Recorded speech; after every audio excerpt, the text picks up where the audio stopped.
Good evening and welcome again to the Captive Power series of conferences 2009. We've had a wonderful session in Raipur on the 14th of September, and today being the 16th of September, we are winding up this particular series for this particular year. This being held in Bhubaneswar, and with us I have the honor to welcome Mr. S.K. Misra, who has been part of the power sector for many a year, but the best part is that it is his role as a regulator of the Chhattisgarh State Electricity Regulatory Commission, and that is something that Mr. Misra will tell you more about, wherein he has in fact led the country, in grant of open access or in putting forth new ideas, bringing forth new ground which are now being discussed around the country as ways of regulating the power sector. So welcome to the conference. Thank you. Thank you very much. So we'd like to know, what is an Electricity Regulatory Commission? What does it regulate, and why is there the need for it, and how does it develop the power market for the benefit of the consumer and the producers? You know, the regulatory regime, as you know, has came up substantively under the new 2003 Act, Electricity Act.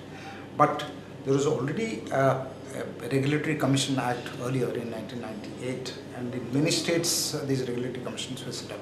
Now a regulatory body became a necessity primarily because there was a need to bring in private investment into this major infrastructure, and an independent regulator was thought to be the one which will provide what is called a level playing field for both the public sector and also the private sector. As you know, this is one sector which was captive to the government for almost 50 years. Therefore, the concept of an independent regulator who will kind of liberate the energies of the sector and promote investment was necessary.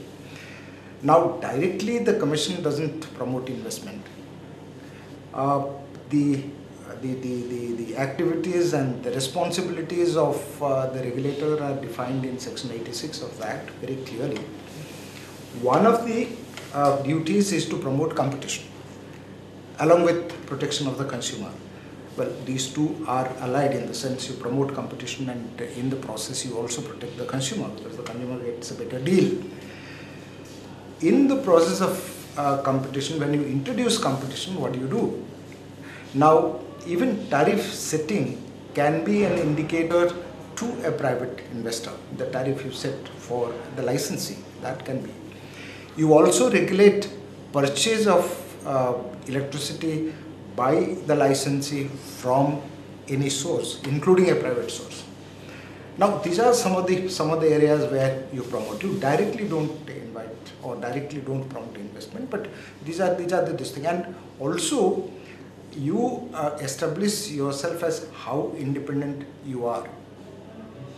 And that is very important because your credibility as a regulator has to be established before you can really project that you can provide that level playing field that the private investment is looking for. So I think these are the areas in which we did some work in Chhattisgarh.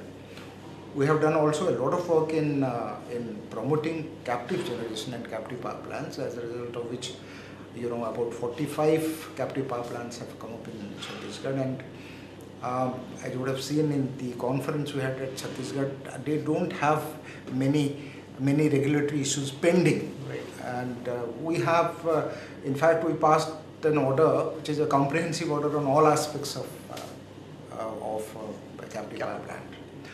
Therefore, that perhaps in captive generation has definitely got a fillip in Chhattisgarh. So the fact that you have created a sort of a framework for captive power, a larger framework where smaller issues can then be refined and case to case basis they may be decided. So people have got clarity over there. So why do you think, given your experience as a regulator, why has this example not been emulated across the board in all the states of India? And why has the CERC not taken the lead, or the Forum of Regulators taken the lead in implementing similar solutions? Well, I actually from Chhattisgarh, I raised this issue several times. The issues which have come up before me, I have taken some of the issues to the Forum of Regulators, and they have been recognized about the captive power plants.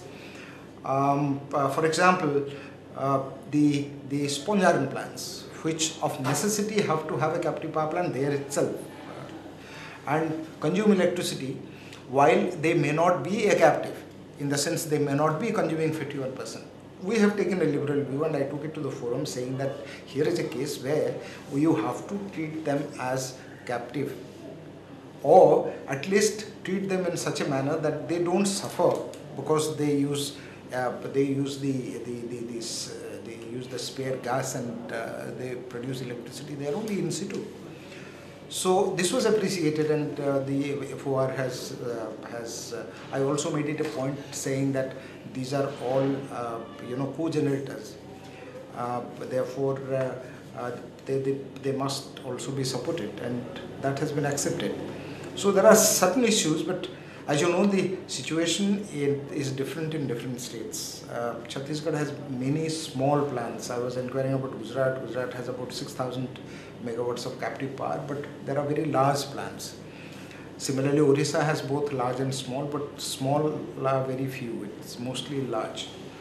So small plants have their own problem, and that is one area which we addressed. Right. The fact, sir, that you allowed a small captive power producer, for example, 5 megawatts or 10 megawatt power producer, to inject his power into a 33 kV line, which is more accessible, it is nearer to him, and it allows him, otherwise he would have had to set up his own dedicated transmission line across maybe 100 kilometers to the nearest bus load. That's right. So his capital costs are saved, and he can realistically actually inject power. Yes. Now, sir, the fact that this is there, but yet other states are not following this example. Actually, this is there in the central grid code also, where it provides that EHP substation is the one where any generator must be connected to, because of the facility of monitoring of generation and monitoring of use of the grid by the SLDC. Right. But in our case, I found that it's very difficult for a 5 megawatt plant or a 10 megawatt plant to ask him to sell out 10 crores for his connectivity with a 132 kV substation. And therefore, I thought it's better that we'll do this, and gradually perhaps we'll build up the capacity of the SLDC to handle these cases also. Although they are strictly not transmission, they are under the distribution licensing. We have to, in fact, we have amended the grid code, but we have not amended the supply code which deals with distribution. And I think we have to, the Chhattisgarh Commission has to take out a separate regulation, set of regulations to really define how this is to be handled.